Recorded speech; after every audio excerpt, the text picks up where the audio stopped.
Ons is almal vandag vreeslik besig. Ons hardloop rond om die pot aan die kook te hou. Ons moet ons loopbane bevorder, ons moet ons huwelike gesond hou, ons moet ons kinders op die regte pad hou en ons moet vir hulle taxi wees. Dan moet ons nog boonop vir die kerkkoek bak. Ons is net so uitgeput en uitgebrand, want ons hardloop op en af. Iemand sê nou die dag, ons het vandag die meeste tydbesparende toestelle as ooit tevore in die geskiedenis. Ons het selfone. Kan jy jouself indink 'n tyd sonder selfone en hoeveel tyd dit ons bespaar nou? Ons het e-pos. Jy wag nie meer 2 weke vir 'n brief in die pos nie. Nee, sommer binne sekondes kan jy 'n brief vir iemand stuur. Ons het Skype en ons kan in oomblikke met iemand anders aan die ander kant van die wêreld praat. So ons het al hierdie tydbesparende toestelle, maar ons het net nie meer tyd nie. Ons het nooit tyd nie. En ons is so gejaag en so onrustig hier in ons binneste. Maar weet jy, as jy tyd maak vir God, en ek wil beklemtoon, tyd maak, want ons omstandighede gaan nie verander nie, né? Ons raak net al hoe besiger, so ons moet verander, ons moet tyd maak, en die oomblik as jy tyd maak vir God, dan verander dit jou lewe, dan gee hy vir jou rustigheid en vrede, te midde van 'n lewe wat dalk chaoties is, dan gee hy vir jou kalmte, te midde van 'n lewe wat dalk uitmekaar uitval, dan gee hy vir jou pelgrimsrus. In Psalm 62 staan daar, net by God vind ek rus, van hom is my redding. Net by hom vind ek rus en vrede, wat alle verstand te bowe gaan, staan daar in Filippense 4. In Psalm 131 staan daar, ek het rus en kalmte gevind, soos 'n kind wat by sy moeder tevredenheid gevind het, so het ek tevredenheid gevind by God. Ja, by God kan jy rustigheid kry, by sy voete kan jy kalm word, te midde van 'n lewe wat chaoties is. Maar baie keer dan sê mense, maar weet jy, ek het nie eers tyd om te rus by God se voete nie, maar wat ons nie besef nie, as ons nie hierdie uiters belangrike afspraak nakom, om te rus by Jesus se voete nie, dan gaan ons uitbrand.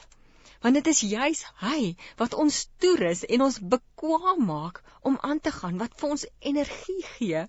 Wanneer ons tyd spandeer saam met God, dan gee hy vir ons die kapasiteit om aan te gaan.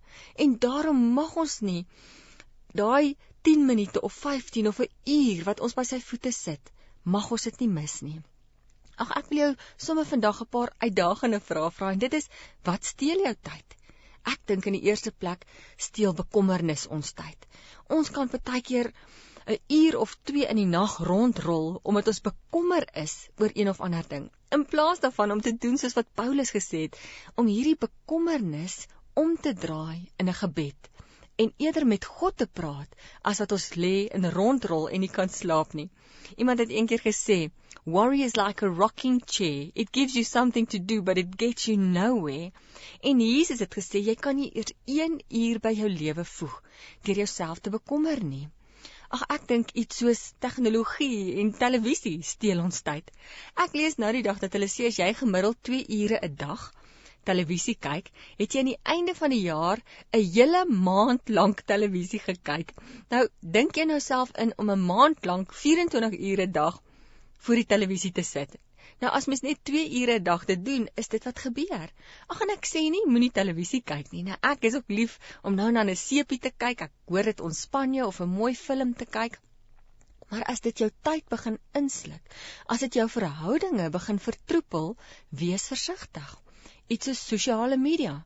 Partykeer dan wil ek gou op Facebook kyk, hoe gaan dit met al my vriende, en voor ek my kan kry is 2 ure verby. Dink jou in, as jy 2 ure by God se voete kon sit, kon ontvang het, jy kon verdiep het in sy woord. En weer eens sê ek nie sosiale media is sonde en moet dit nie doen nie. Ek is self op Facebook, nou ek gaan like asseblief my blad. Nee, maar moenie dat dit jou insluk nie. Moenie dat dit jou verhoudinge vertroebel nie. Moenie dat dit jou weghou van die Here af nie. Ja, kry helikopterperspektief. My man sê altyd, kry helikopterperspektief en hang so bietjie bo jou omstandighede. En vra jouself net af, ek is so gejaag, ek hardloop hiernatoe en daarnatoe, maar is ek besig met dinge wat ewigheidswaarde het? Gaan dit wat ek my vandag so oor bekommer, gaan dit saak maak oor 2 jaar? Gaan dit wat ek vandag so oor stres, gaan dit saak maak oor 2 maande?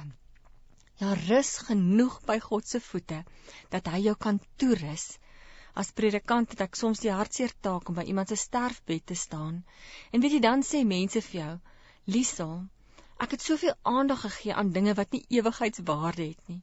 Plaas het ek meer tyd saam met my kinders spandeer, plaas het ek meer tyd saam met my geliefdes, my man of my vrou spandeer. Ja, plaas het ek meer tyd saam met God spandeer. Kry helikopterperspektief, hang so bietjie bo jou omstandighede en doen net weer opnametjie. Is dit waarmee jy besig is, die meerderheid van goed, is dit dinge wat ewigheidswaarde het?